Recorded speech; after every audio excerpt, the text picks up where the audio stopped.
everybody. I'm Joseph Cazier. I'm the Executive Director of the Center for Analytics Research and Education at Appalachian State University. And I also chair the Appamondia Working Group for Bee Data Standardization. And I'm going to talk a little bit today about how do we standardize the world's bee data and why we should do that and why that's so important and why we're using BeeXML to do it and how you can help. And so if we think about it, data science, which I do every day as a data scientist, is really about making smarter decisions. And we believe that our bees and our world needs smarter decisions right now, and data science can help us do that.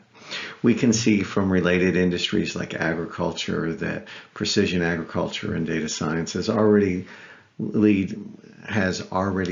to a decrease in cost and an increase in yields around the world. And we want to bring that power to us as beekeepers and to receive and benefit from similar effects.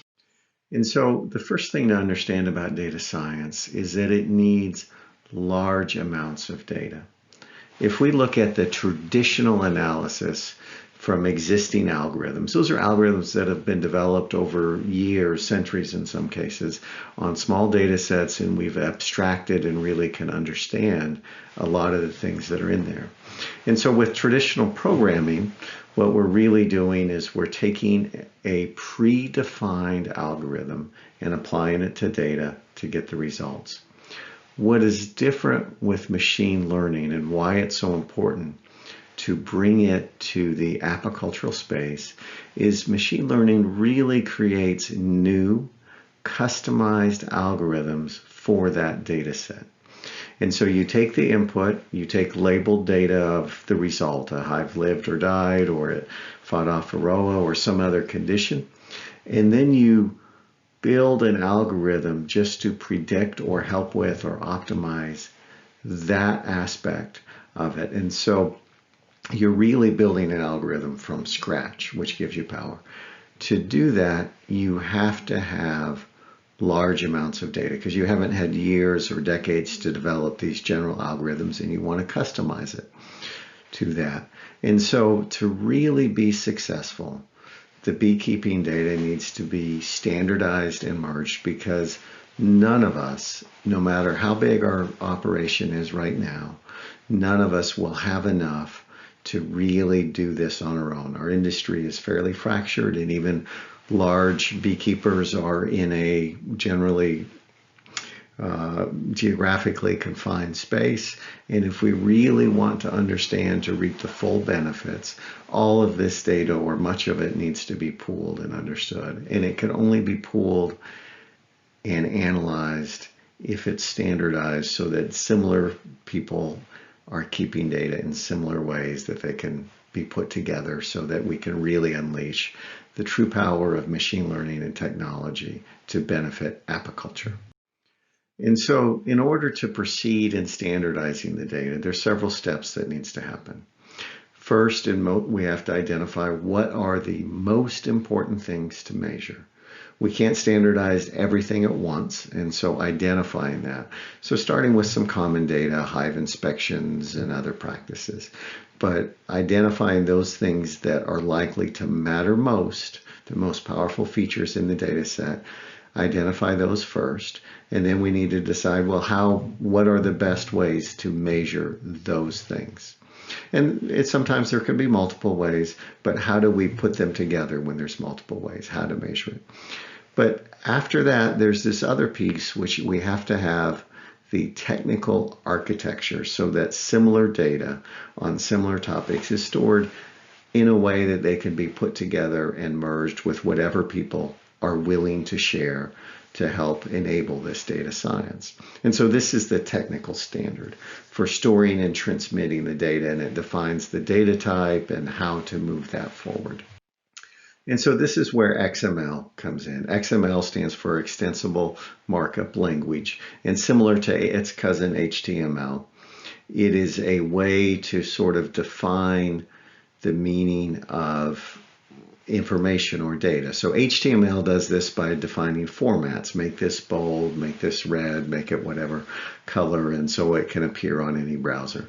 XML, also a markup language like HTML, focuses on the meaning of information and lets you develop customized tags to say this is a Varroa test, this is a Hive inspection, and here's the other details in it.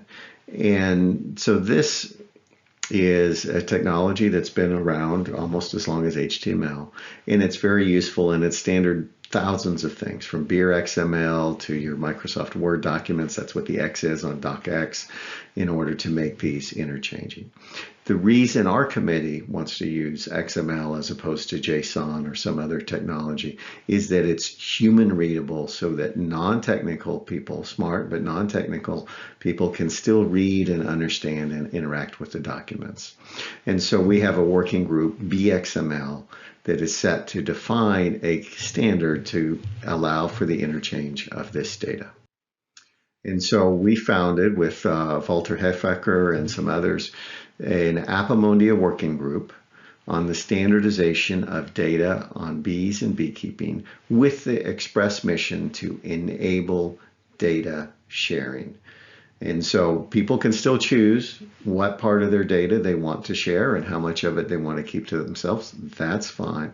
But the mission of our working group as a neutral third party is to create a standard so that anyone who wishes is enabled to share that data by storing it in a similar way and having a mechanism to do that. And so we see really our committee's group is about three broad categories of things that we can work in. Number one is defining the technical standards so that as we store similar data, that can be exchanged and moved around, and people that are developing apps or technologies can store them in a similar way. In some cases, to make best practice recommendations. For example, at our meeting last December 2019, the committee voted on some recommendations around privacy, about what resolution when you share data publicly should you have for a Hive location. And in that case, it recommended 3 kilometers to give enough precision to be useful for scientists analyzing the data, but to give enough privacy so that somebody couldn't walk up right to where an image of a hive was taken, for example. The other way is through data harmonization, and so many times we measure a similar thing, such as a Varroa load on a hive, but there's a dozen or so different ways that that can be measured. How can you harmonize that data so that different measures of similar things can be aggregated in a way that you can do machine learning on them? And so as a process, this group is sponsoring a data standardization journal as a way to have a vehicle to review and build consensus for this standard. We want it to be collaborative. We want to involve everybody that is willing to pitch in or review or give feedback to do this. And so what this does is this gives us a way to go through a careful, thoughtful review process, to have different stakeholders look at it, and to define a library that would house also an XML schema. So we don't need to go into technical details other than that is a way that's like a dictionary that defines the standard that you can reference in a document when 2 parties or more are exchanging data. And so it defines that standard so that it can be exchanged. It includes an XML tag, the data type, is it a number, is it a character, and the length and other nesting information if needed. And then we go through a peer review and an open review process that anyone in the world can comment before those standards are adopted and participate in.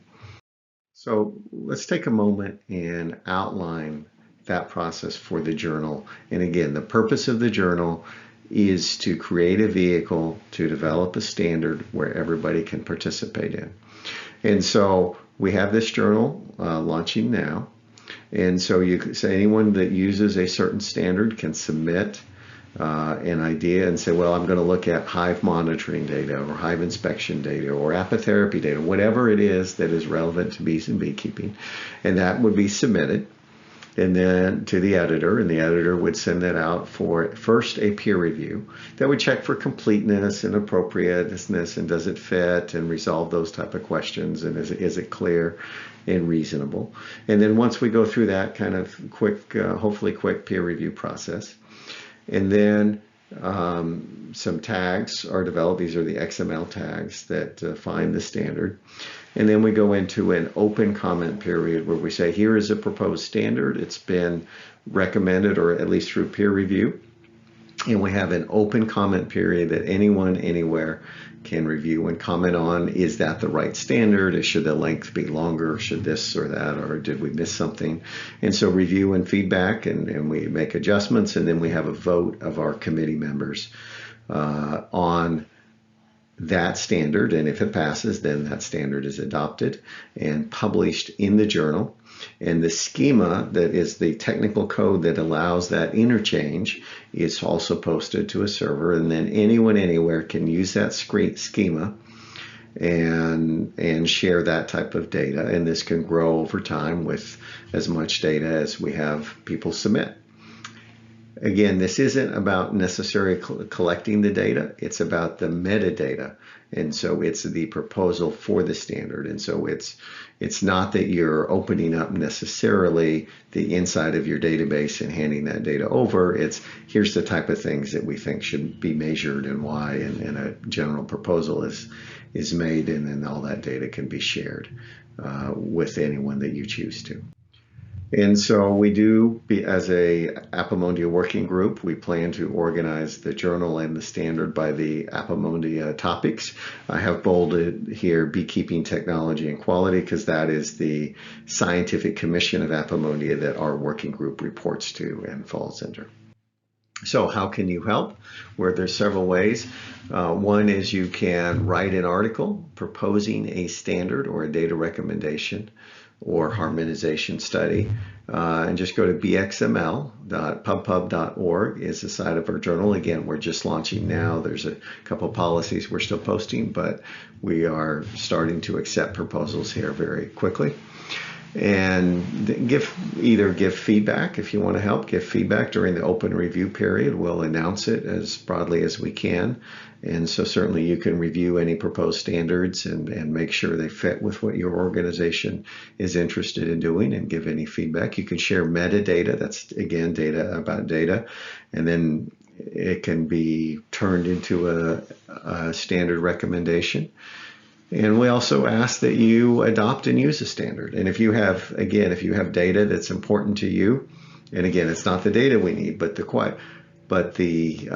definition of the data, share that, propose it as a standard, and others may collect similar data. And then should you be willing to share at some point, certainly that can be done. Or join the working group, BeeXMLstandard@gmail.com. We'll connect to our committee. And feel free to join the group. And speaking of the group, we've already had several distinguished members of our broader community join and are sharing their wisdom. Thank you to all of you that have done that, but we're right around 35 to 40 members in our committee right now that are actively helping out on this effort. And the more eyes we get on this, the better. And so should you have an interest, please let us know. And finally, thank you to our sponsors who have helped move this forward, and I hope there'll be more. This does take time and effort. It's pretty much a volunteer effort, but there are certainly some costs that have to be maintained as we go forward. Thank you for considering that, and I invite you to become part of the solution to help build a standard and use a standard so that we can apply these techniques to help really apply the power of machine learning and artificial intelligence to the bee space and reap the benefits. Thank you.